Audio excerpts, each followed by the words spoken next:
Hey, hey, hey, hello, and welcome to Mind Power Meets Mystic with Mind Power, Michelle Walters, and me, Mystic, Cinthia Varkevisser. I asked Michelle if I could hog you all to myself today because I had a thought that I wanted to share. Not too long ago, I was fortunate enough to participate in this fair called Woo Woo in the Redwoods, and it's held in this really special place called Canyon, California. This tiny, tiny, tiny town sits on the mountain between Oakland and a sleepy little city called Moraga. And once you leave the freeway and go up into the hills of Oakland, you'll find that the houses disappear and the animals and the forest appear. There are some cyclists that take advantage of this amazingness, and I don't blame them. Now, Canyon, where Woo Woo in the Redwoods is held, was held in this school, which of course is called Canyon School. And yes, they have playgrounds, and yes, they have a multi-use room, but instead of a kickball field, there is just space. And instead of a parking lot, which they have a stream. It's just lovely there. So Woo Woo in the Redwoods is an opportunity for people to come in and experience a variety of healing modalities from healers and practitioners in the area that want to share, their magic. I was fortunate enough to be able to come this time around, and I decided it would be fun to talk about intuition and play, particularly when we're having a problem. It's important to, instead of dig into the problem, to actually dig into your intuition and play. All right, so let me explain. There are three places to be. Okay. One is we can be in our emotional state. Two, we can be in our analytical state. And three, we can be in our fluid state, which means that we are detached from our emotions and also not committed to our thoughts and ideas. And from this place, that's where we find fluidity. That's where we find flow. That's where we find spirit and our source of information. So when we get into a problem, it's very easy to go on one side of the pendulum or the other, which is to swing super emotional or super analytical. Super emotional, people tend to be a little bit frozen because they are just really in their feels. They can be incredibly sad or super angry or confused and frightened. So that is on the emotional side. Or we can swing to the other side of the pendulum, and we are looking for ways to figure something out, to think things through. It's a version of navigation in which we are looking from point to point instead of allowing the energy to dictate. So when we're in this state, what do? Well, when we were in the Redwoods, what I did was I first showed people how easy it is to shift up your energy. And then I took out my two tools, a box of crayons, 24-pack, and plain white paper.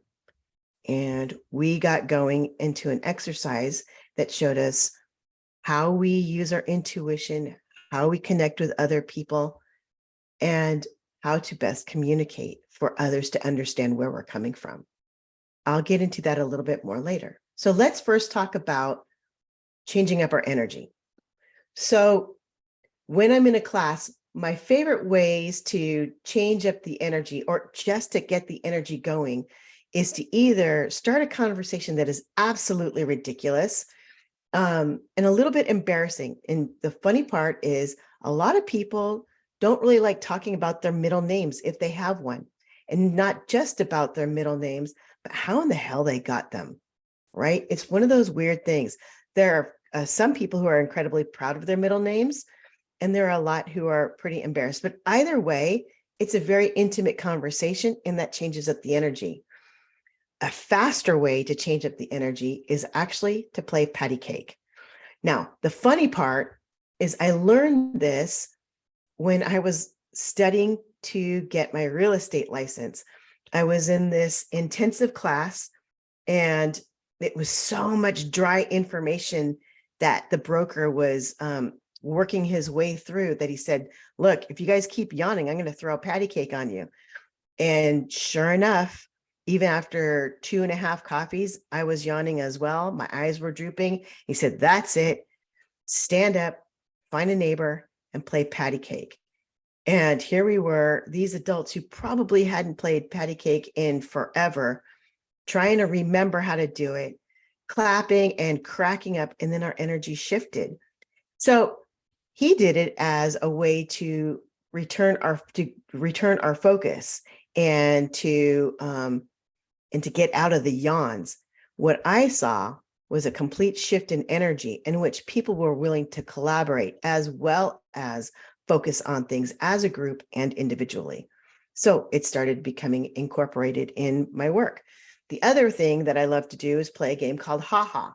Now, Ha Ha is when we lay down in a circle and you put your head on your neighbor's belly, and then someone goes ha ha ha ha, and then you start cracking up, and the laughter is infectious, and we move from there. The third thing, and this I learned from my kids, thank you hyphy movement in Oakland. It's called Pass the Fizz, or Pass the Fizz face. And that's when someone makes this incredibly intense, just, I don't even know how to explain it, but just scrunched face. And they find a way to move that face through dance or whatever. And then they throw the fizz face to someone else who catches it. And then they have a fizz face and they make a movement, and then they pass it on, and so on. And again, it's a form of connection as well as a way to laugh. Now, what's the deal about energy enhancers? Well, nobody has fun in a pity party.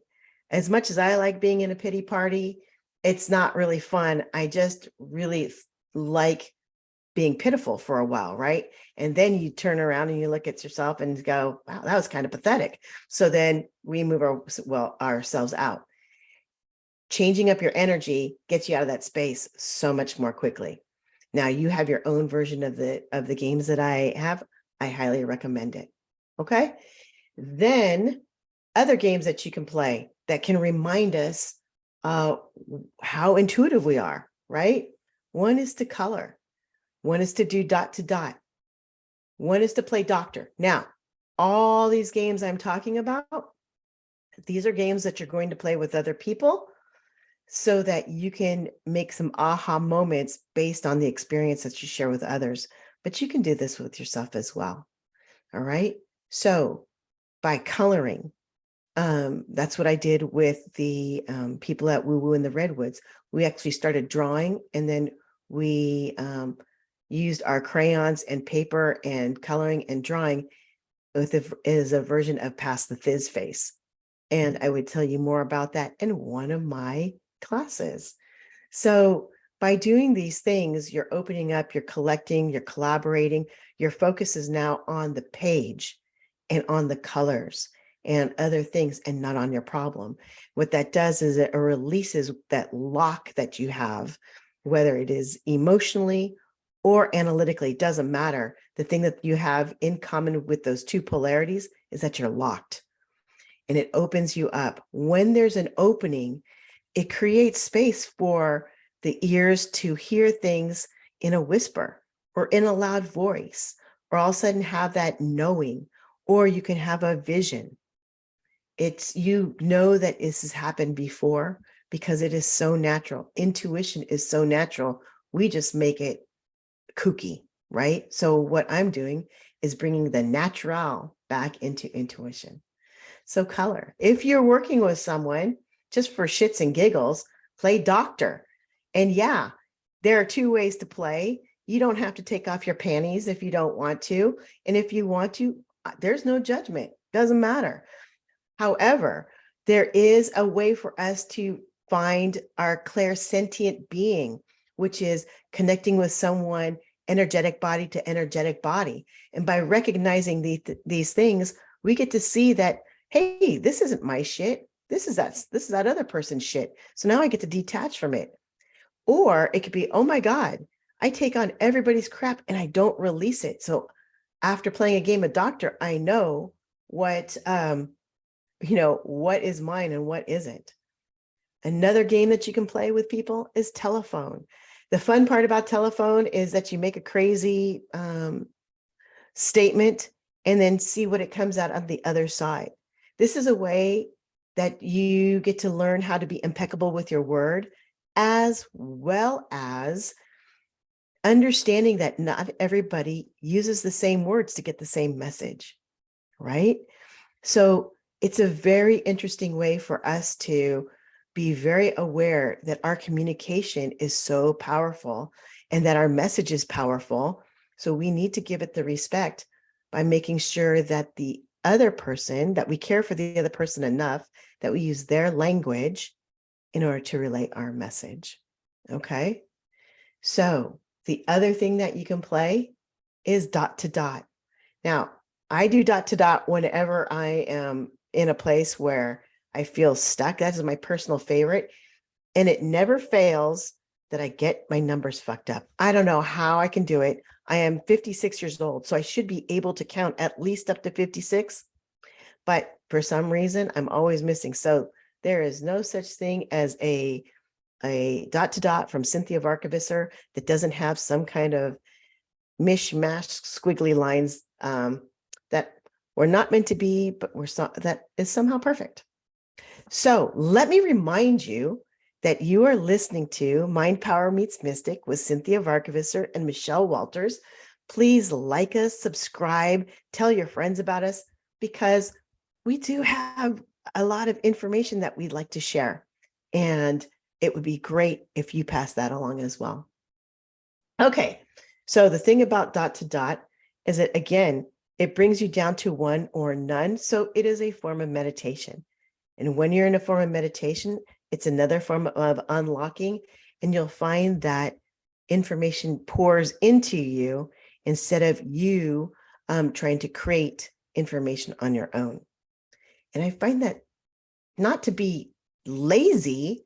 I used to think that was lazy, but now I think it's magical and the most effective way to problem solve, to be honest. And also to be patient, which is not my favorite thing to do, but I'm learning, because sometimes truth takes just another heartbeat. And, I'm the one that's being impatient. Now, my favorite game to play, and I believe everybody knows how to play it, and everybody does play it, is bullshit. And bullshit is talking about how honest are we when we communicate, right? I love playing this game because it's fun to call bullshit out on other people and with permission.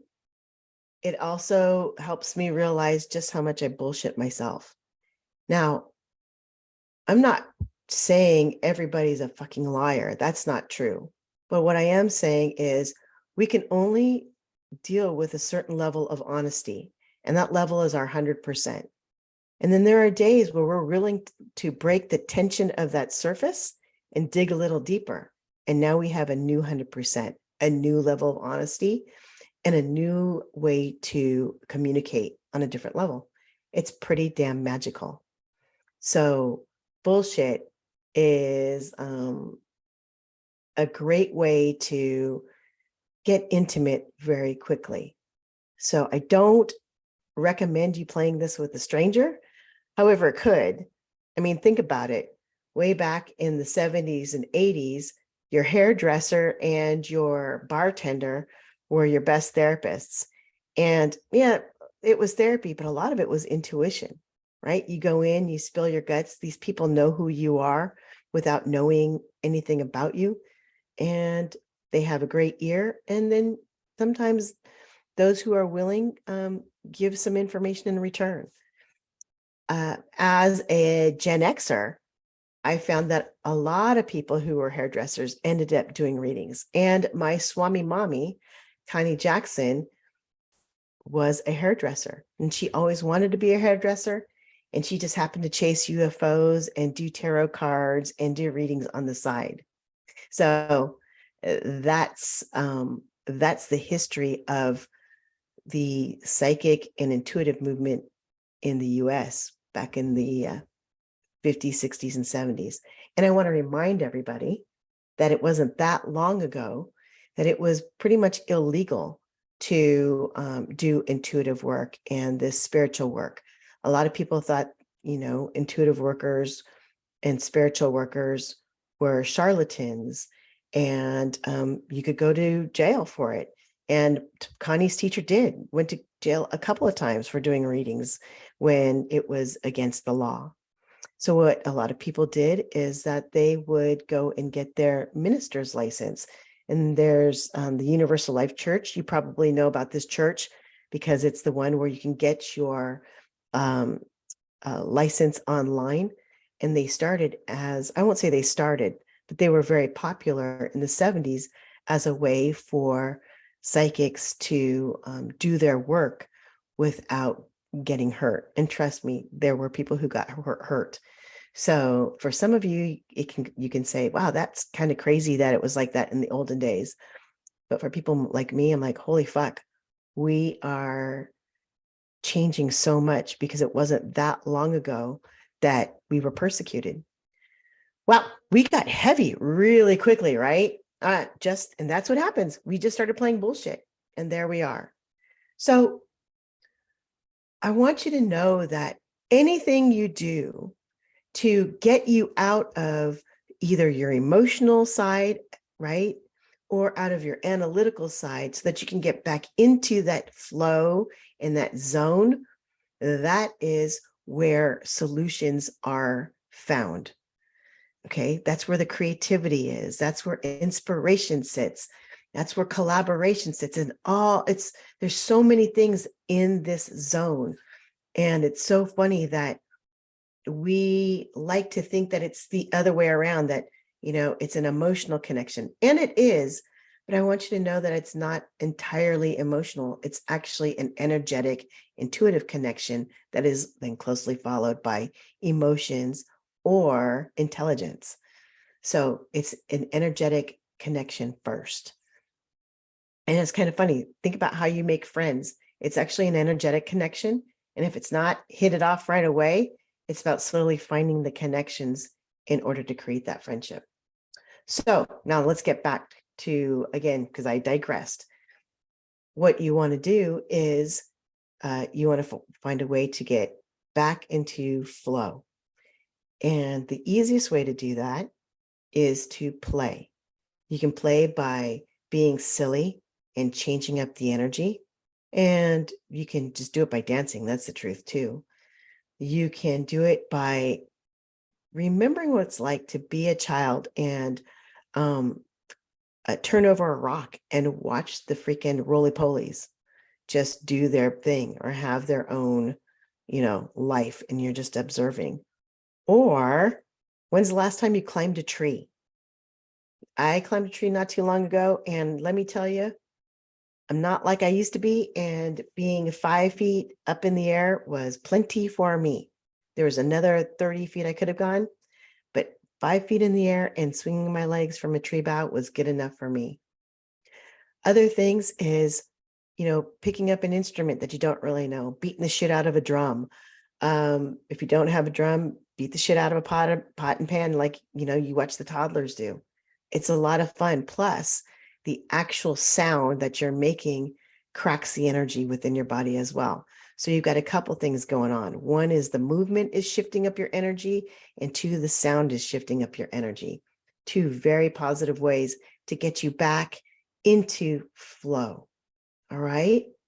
Now, once you're in this place, just allow yourself to listen or see, or allow yourself to create space to get to that inner knowing. this is where you're going to find out where your next steps are. When I do coaching, it's as simple as that. We get down to that place. It's not quite the crux, because remember, we're continually uncovering. So I can't say it's the crux of the matter when really your 100% is 40% of who you are. Absolutely. Isn't that crazy that you only know your 40% of yourself? And then we go and we blow the shit out of that ceiling, so that actually, is it a ceiling or is it the bottom? Either way, it is a boundary. We break that boundary, and then we move on and see what our next challenge is. And we find that that challenge is usually a variation of the same thing, right? It's just dressed up in a different way, and we're looking at it in a much more mature fashion. So here we are. We are now learning how to get out of that space, and we're finding our truth. We're finding our solutions. How do we wrap up? Well, we take our action steps, or at least we write down our action steps, and we move forward, and we connect with people along the way, and we communicate. And then we go back to the beginning, right? Which is that we enhance our energy again. I mean, why not? There's a reason to celebrate, right? If you did something really well, what do? We usually go out and celebrate.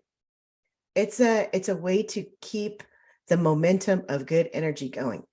My favorite way in class, and it's super, super popular, so you may see this in other classes soon, is car wash.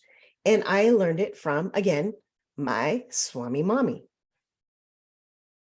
It's really a good exercise to do with 20 people or more. And what you're doing is that you are forming a pathway of positivity physically that each person gets to experience individually. So that once you're done going through this path of positivity, you are feeling something special. And there's nothing like it. So remember, if you're feeling like you're stuck, shift up your energy, play, allow spirit to come in and give you the solutions, or at least the next steps to the solutions. You're always going to win. And if you're feeling like that's too tough, there are people around who can help you out. I'm not saying that it's me, although I am one. There are so many.